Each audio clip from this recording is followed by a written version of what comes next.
사람에게 감정은 왜 존재할까? 왜 사람은 때로는 기쁘고 때로는 분노하고 슬프고 즐거울까? 이것이 사람에게 어떤 쓸모가 있을까? 아무 쓸모도 없을지도 모른다. 휘몰아치는 감정은 나의 잔잔한 행복을 흩어놓을 뿐이다. 그래서 많은 현인들이 이 감정이 주는 고통에서 벗어나기를 말했다. 하지만 아이러니하게도 사람들은 이 감정이 주는 무언가를 위해 살아간다. 그것이 기쁨이든 분노이든 슬픔이든 즐거움이든 사람이 삶의 목표로 삼는 것은 보통 이 감정의 영역에서 크게 벗어나지 않는다. 이 작품에는 감정에서 완전히 벗어난 것처럼 보이는 이들이 나온다.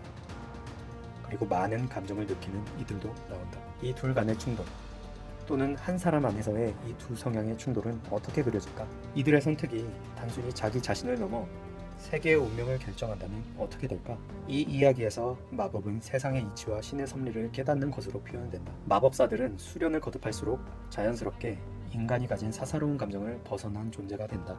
보통의 인간들처럼 툭하면 기쁘고 툭하면 슬픈 그런 인종이 아니라 좀처럼 감정을 느끼지 않으며 더군다나 감정이 이끄는 대로 행동하는 일은 더더욱 없다. 마법사들은 또한 인간사에서 벌어지는 비극에 관여하지 않는다.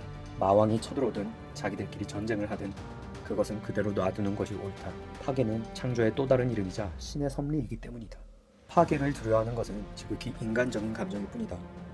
사랑하는 것이 있기 때문에 상실을 두려워한다. 애초에 사랑하는 것이 없는 마법사들은 많은 것이 파괴되어도 동요하지 않는다. 그저 신의 섭리를 받아들이고 관주할 뿐이다. 이런 세계에서 이렇게 동요 없는 인물들로는 도저히 이야기라는 것이 발생할 구석이 없어 보인다. 하지만 여기에 작지만 큰 파문을 일으키는 설정이 있는데 바로 아인이다. 아인은 서로의 눈을 마주하면 영혼으로 알아챌 수 있다는 운명의 사랑을 말한다. 고매한 마법사들로 하여금 예외적인 행동을 하게 만드는 요인이다. 그래서 앞의 말은 수정해야 한다. 마법사들은 사랑하는 것이 없는 것이 아니다. 그들도 인간이기에 자신의 아인을 사랑한다. 그 누구보다 열정적으로 자신의 아인만을 맹목적으로 사랑한다. 이야기는 대마법사 랑베르케셀의 무표정과 그의 제자 모잔의 눈물로 시작된다. 모든 것을 통달해 감정이 메마른 대마법사와 지금 방금 고향이 파괴당해 부와 이웃을 잃고 깊은 슬픔에 빠진 그의 제자, 둘은 서로 아인이다. 요동치는 감정을 제어하지 못한 제자는 대마법사에게 마왕을 무찔러 줄 것을 부탁한다. 대마법사는 세상의 이치에 통달했기 때문에 모든 것을 알고 있다. 마왕을 무찌르면 더 큰 비극이 도래한다는 것을, 그리고 그 비극은 사랑하는 제자가 온전히 짊어져야 한다는 것을. 그런데도 대마법사는 그냥 저질러버린다. 아인이 눈물을 흘린다는 이유만으로 세계를 파멸에 빠뜨린다. 이야기는 600년 후로 넘어간다. 당대 마법사 중 가장 높은 위치에 오른 모자는 얼핏 보면 스승처럼 감정을 초탈한 현자처럼 보인다. 하지만 600년간의 수련의 목표는 사실 자신의 아인을 부활시키는 것이었고 그걸 위해서 인간 세상을 또 멸망의 위험에 빠뜨리는 대형 사고를 친다. 대마법사는 랑헤라는 이름의 소년으로 부활했고 모자는 자신을 희생하며 비극을 끝내려 했지만 뜻대로 되지 않는다. 그리고 이야기는 이막으로 이어진다. 네이버 모교 웹툰 중 상당히 아래쪽에 위치해 있는 마법사랑해입니다. 마법사랑해? 제목이 좀 이상합니다. 이게 마법사랑 한다는 뜻은 당연히 아니고 주인공 마법사의 이름이 랑헤라서 마법사랑해입니다. 당연하게도 마법사랑해로 읽을 수도 있죠. 이 이야기의 두 축이 마법과 사랑임이 제목에서 드러납니다. 사실 댓글창에 제목 때문에 순위가 오르지 않는 것 아니냐는 얘기가 종종 있습니다. 하지만 조회수를 신경 쓰지 않고 작품에 정말 잘 어울리고 주제와 내용을 함축하는 제목이냐? 라고 말한다면 정말이지 너무 좋은 제목이라고 생각합니다. 물론 마법사랑 해 라고 아무도 오해하지 않는다는 가정하에서요. 이 작품은 스토리를 떠나서 작화만으로도 작품성을 말하기에 충분합니다. 그림을 그린 청설모 작가는 웹툰 시장이 형성되던 초기 일상툰을 그리셨던 걸로 기억합니다. 그러다가 제갈주먹이라는 액션물을 연재하셨는데 스토리는 참 별로였어요. 그리고 네이버에서 최훈 작가와 함께 MZ라는 액션물로 다시 연재를 하셨습니다. 근데 작가가 정말 장난 아니었어요. 하지만 스토리는 진짜 재미없었습니다. 저는 하차한 지 너무 오래돼서 이걸 왜 재미없다고 생각했는지 잘 기억이 안 나. 이 영상을 제작하기 전에 그래도 잠깐만 다시 봐볼까 했는데 역시 너무 실망했었던 기억 때문에 관뒀어요.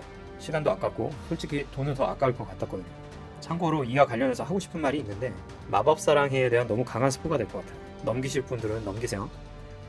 마법 사랑의 최근화에 MZ 내용이 카메오처럼 인용이 되거든요. 어쩐지 청설모 작가의 입김이 작용한 것이 아닐까 하는 생각이 듭니다. 근데 제발 그러지 않으셨으면 좋겠어요. 마법 사랑에는 너무 명작이고 MZ는 스토리 면에서는 솔직히 재미없어요. 마스터피스에 MZ 같은 거 좀 뿌리지 않았으면 합니다.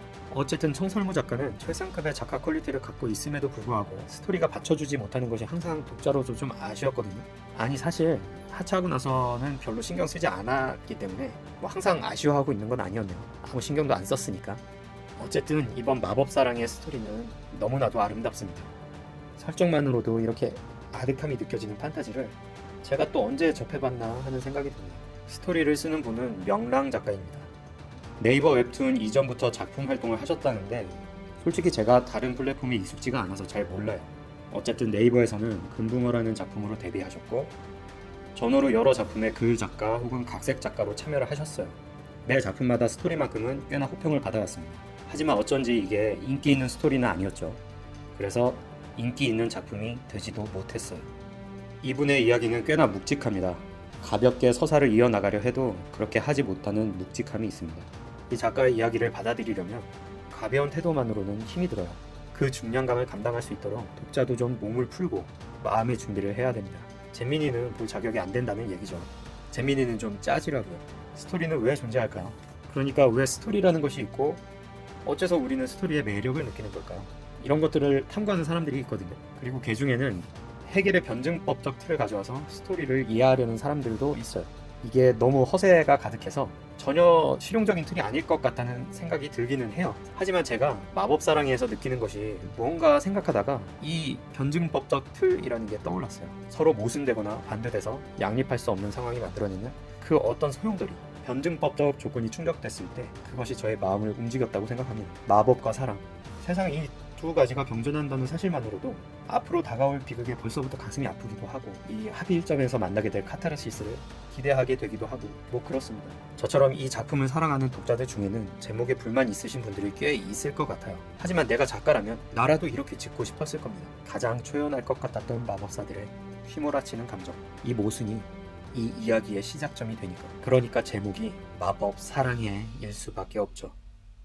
감사합니다.